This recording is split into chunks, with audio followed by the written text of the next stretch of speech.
My name is Donna, and I use she, her pronouns.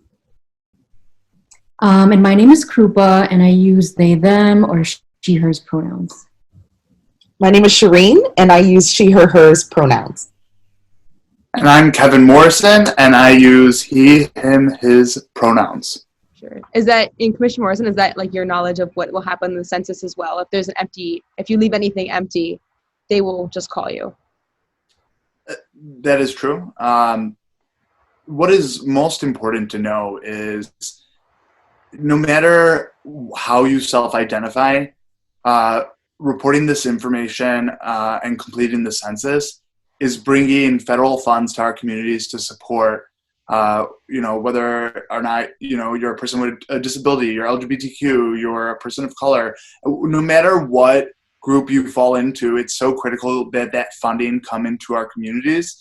And I would just say elections matter. I hope that in the next census that will not be the state of things. I hope it will not just be a binary question that is on the census, but what's most important is we all recognize that still reporting and completing the census is crucial. How would one go about to organize, like you're saying, to get something added to in the next 10 years when we take this the next time? How do people go about doing that? Because we didn't have this question before about same-sex marriage. So how did we get there, and how could we promote that for the next time?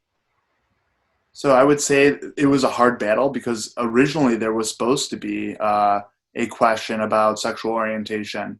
And that got scrapped because we had a more conservative administration come into place that wasn't wholly looking out for the interests of the LGBTQ community. So I would say it's important for all of us to pay attention from our most local races to our federal races, and making sure that you're going out and having your voice heard for people who want to represent you and your community and what matters to you.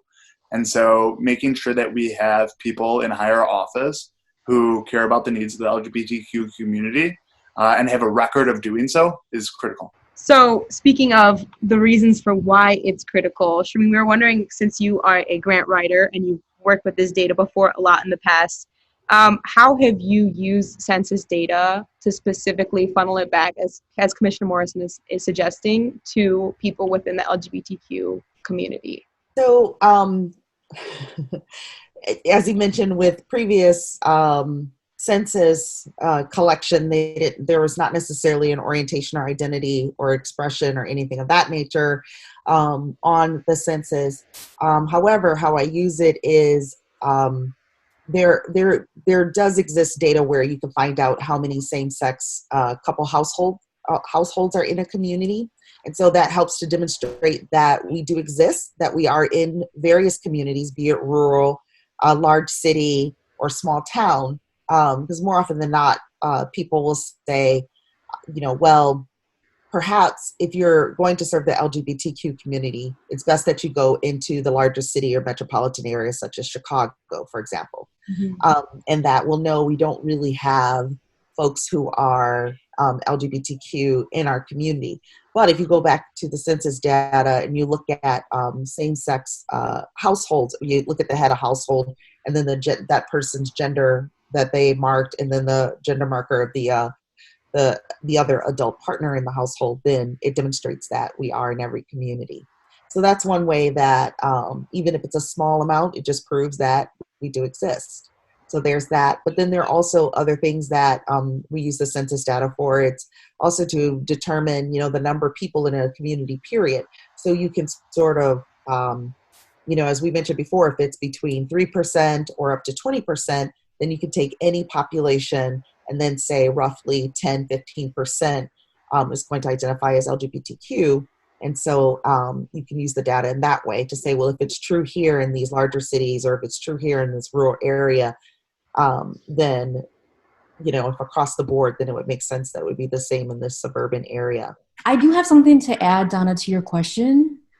I think that one thing that LGBTQ people can do if they feel frustrated that their gender and sexual identities are not listed in the census is that one great way is to take leadership roles, learn about local or national LGBTQ organizations, run for office. If you're in school, take leadership roles in student organizations, student council. If you're working at a company, take a leadership role in promoting diversity. I think that no matter where a LGBTQ person is located in society, you can advocate for your needs, and there's many different levels that you can work to make that change. It is so critically important that we get a complete count in the census.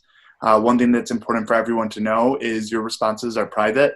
The US Census Bureau cannot share that information with any other body of the federal government, with any local jurisdictions, with any police departments, with landlords. That information stays at the US Census Bureau. And why it's so critical is we're already being taxed by the federal government for that support that comes back to our communities. And if we have an undercount, the money we're already paying forward is going to end up in other communities throughout the country and not here at home where it's needed most. So it's important that that information is determined so we can get that federal funding right here to our communities. And just to bring it full circle, it gives that critical information like how many healthcare resources do we need in a community? We're dealing with a healthcare crisis now, and I want to make sure that in coming years, over the next decade, we have more accurate information so that we are prepared for whatever is to come. And that is why we need to be counted.